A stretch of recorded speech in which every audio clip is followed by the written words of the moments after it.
I'm Katie, and I'm the social media manager at Radius. And I'm coming on here every couple weeks to talk about various social media things that you can use, hopefully, as an agent with building your own brand and business. And one of the conversations we have every month is just like a general Q&A, and then this one. The other one is on a specific topic. So today we're talking about creating engaging content. Creating engaging content is important not only because you want it to be beautiful and you want it to be nice for your brand, but also because we need to work with the algorithms on all of the platforms and social media, and you get points. I'm making up words, but you get points with the algorithm for having engagement, which by engagement, I mean likes, comments, saves, shares, anything like that. It tells the algorithms of the platforms that people care about what you posted and they should boost it to show it to more people. Because even if you have 50,000 followers on Instagram, you can't control how many of your followers actually see that content. If you're on another platform like TikTok, it's kind of the same concept in that the algorithm decides who gets to see what you're posting. So it's super important to make sure what you're creating is not only beautiful and nice, but also engaging. People care, people want to show it to people, etc. So, with that, I'm just going to talk about like a few good ways to create engaging social media content. And the first one is, and some of them might seem obvious, but maybe not, and I'll kind of go into how you could maybe do this as an agent or in the real estate industry. The first one is storytelling. So storytelling is, even as a consumer, you can probably relate to wanting to connect more with a post of, let's say there's two posts and one is just a just sold picture of a listing um, with no real details, just we sold another one, yay us, and that's it. Or, a family and the just sold listing, and in the caption, maybe you tell the story of how this is their first home and they're so excited and like blah, blah, blah, the human connection aspect. And this can also, translate through video, and all the different kinds of forms of content you could do storytelling.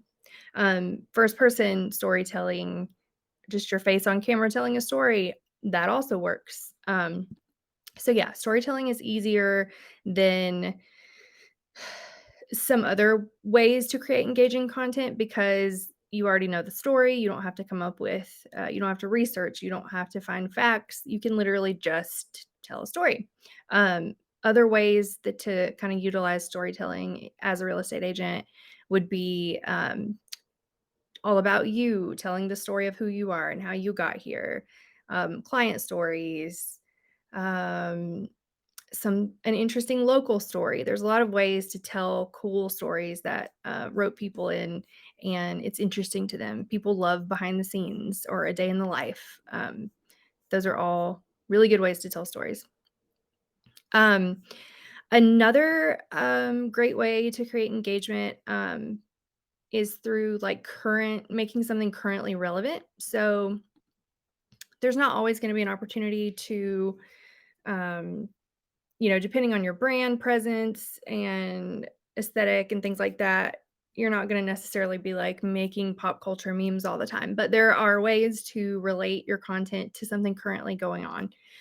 This could especially be effective, I think, with market trends, industry news, things like that, that are relevant to the time that it is.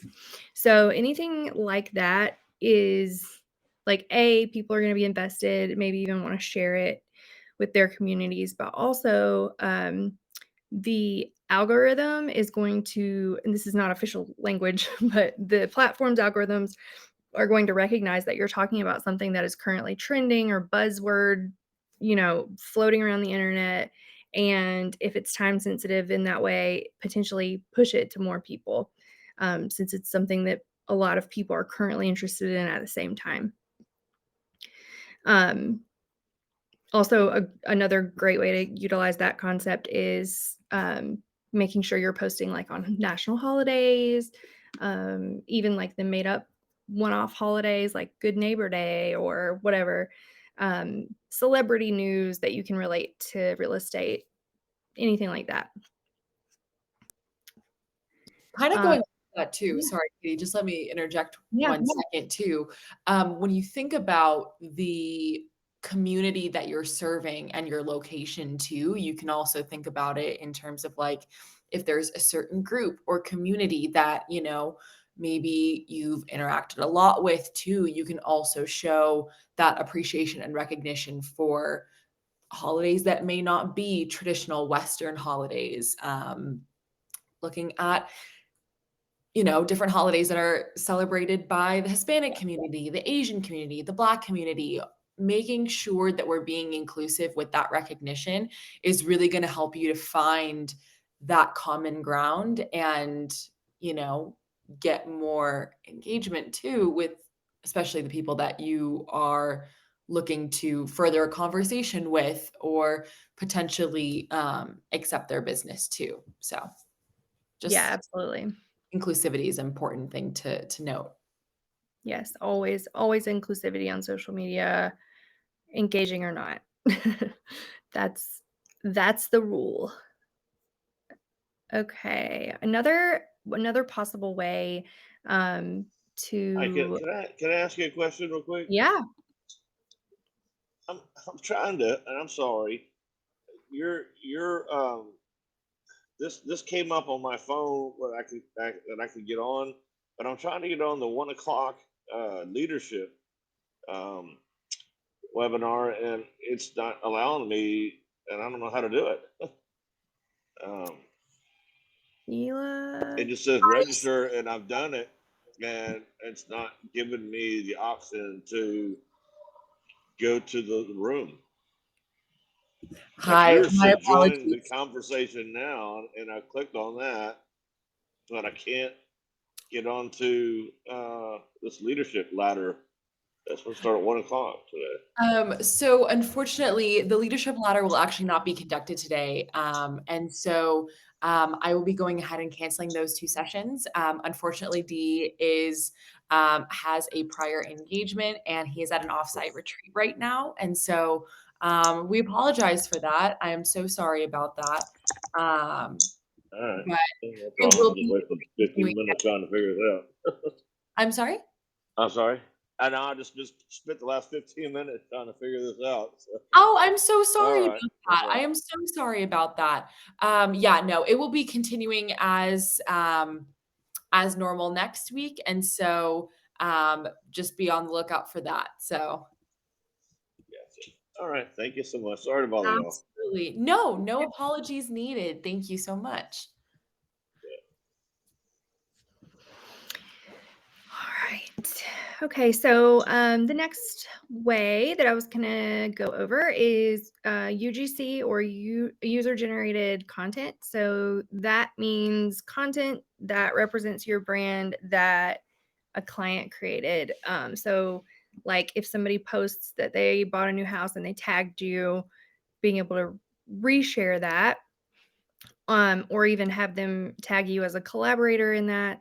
Um, there's a lot of good ways to kind of link up your networks with UGC, like user generated content through your clients. So, like if they're sharing about things, asking them to tag you, resharing their stories, or even asking people, if you're open to sharing, I would love to create a collaborative post, or like any way you can get somebody else to amplify that in their own community, especially buyers, if that's who you're ultimately looking for. It's a really good strategy, especially for engagement, because people want to cheer on their friends. And if you are, connected to a post that's getting great engagement because people are super excited for their friends, then that's a win. Sort of connected to that is like sharing customer testimonials. I've talked about that before as being like a good angle of content in general. And you can do this through, again, like graphics and photos or short videos. Um, Short videos are great. keyword being short.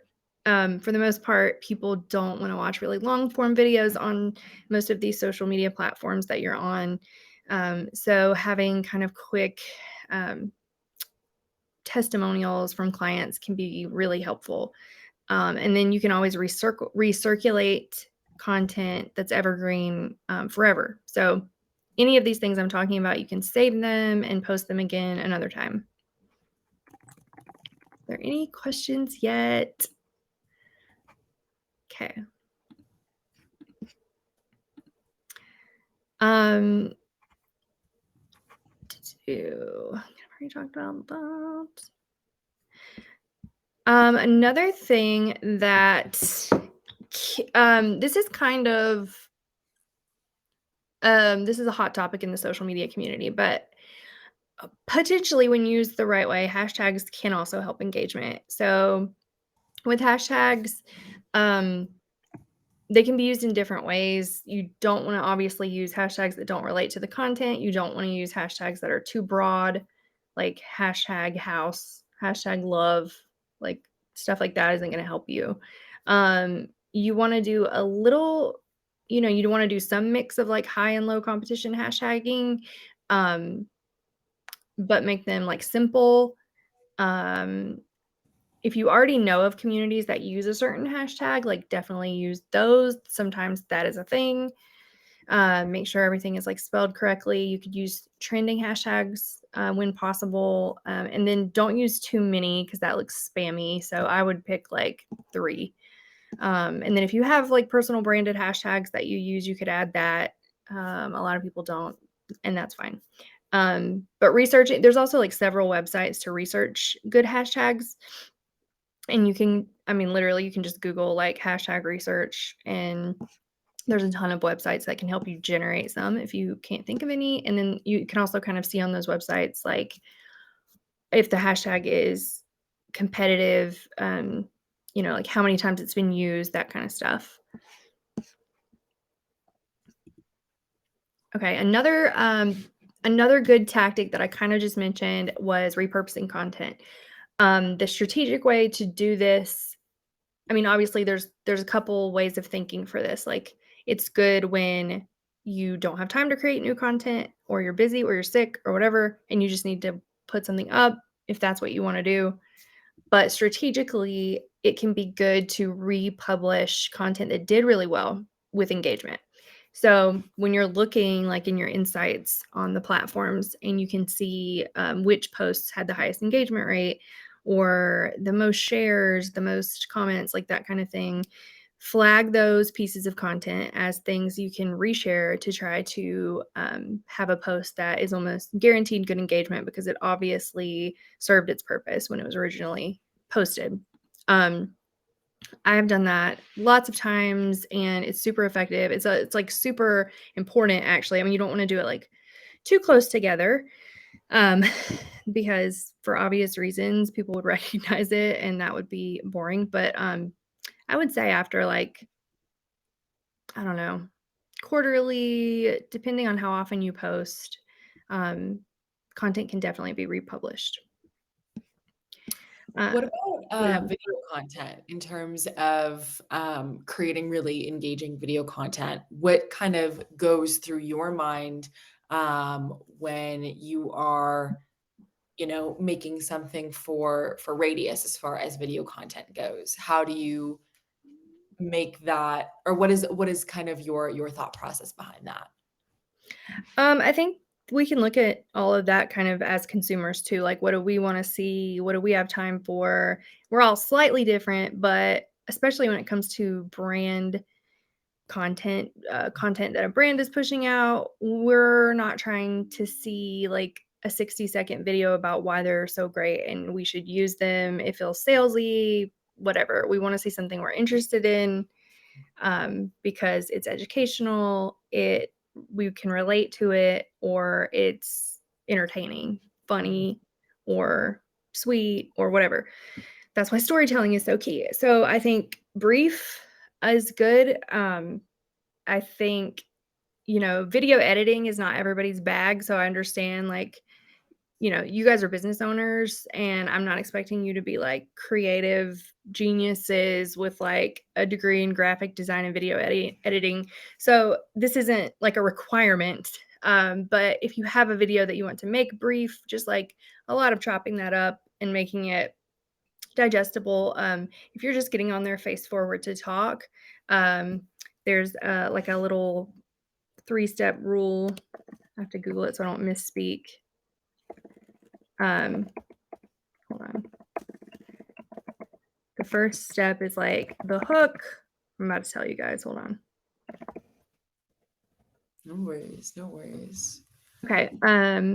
Even let it be known that even the leading experts in this business sometimes need to fact check And I'm themselves. like, what is I don't want to tell you wrong. Of course now, like I can't find it. Okay. The first 3 seconds of your video just need to have a hook. So, Ela put me on the spot. I could probably do a whole one just on video content. But, okay, so the hook is the first thing. So like jumping on a video and being like, are you unhappy with your brokerage? Like if I was doing one for Radius, that's a hook. So that tells them immediately why they might want to stop and pay attention. And then I can't find what I'm looking for, but then hypothetically, I might say like, or, is your brokerage not working for you? And then, hi, I'm Katie, blah, blah, blah, and this is what I do. So like identify yourself and your expertise, and then go into whatever you want to say, but make it brief. And then at the end, call to action, like tell them what you want them to do, like follow for more, share with your friends, whatever the call to action is, depending on the content.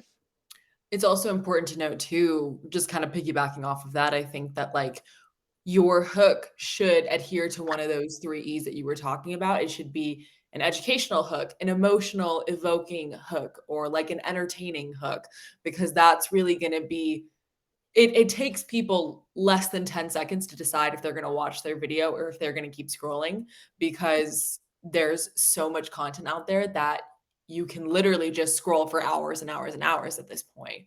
And so one of the really important things, especially that I've seen as both a consumer and just working with other professionals and also knowing a little bit about social media myself, is that like making sure that, it doesn't people think that social media, you have to have like the most perfect looking image, everything needs to be, properly marketable, whether it's your own personal brand or a brand that you're doing for someone else. But sometimes just the most authentic user generated content can be the most effective, because people want to be entertained at the end of the day. They want to be reminded of something that they can connect back to and something that will help them.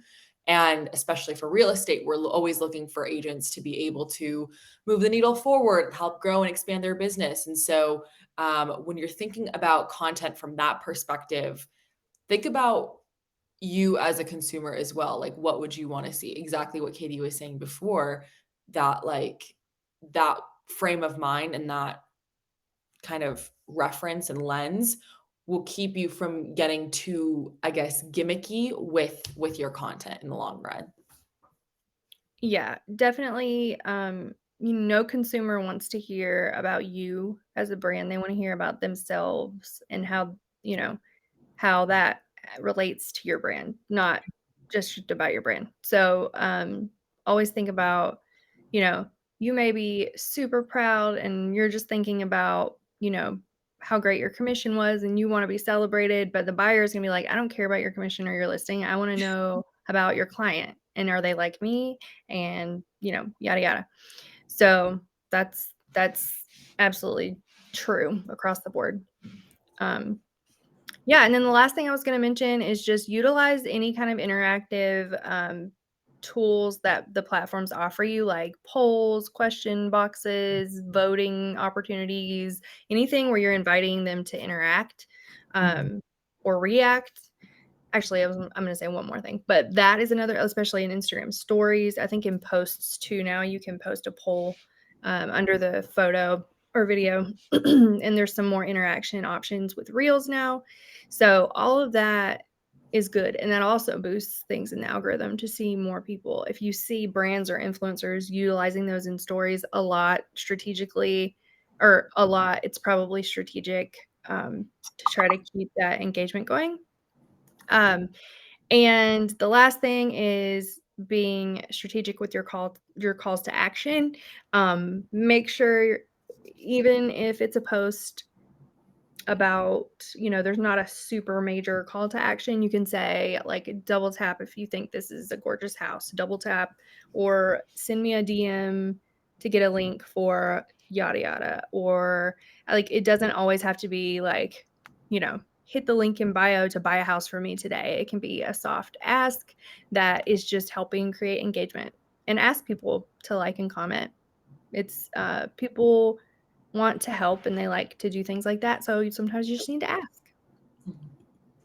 Absolutely. Absolutely. And so I know we're winding down with our time for today, but just kind of want to survey the room and see if there's any questions for Katie.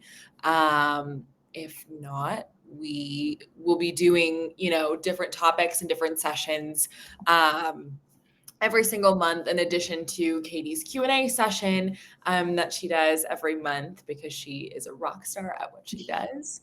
And so feel free to reach out to me, ela.avinash@radius.com. I will have to spell that out, but it's just my name here in the corner, at radiusagent.com.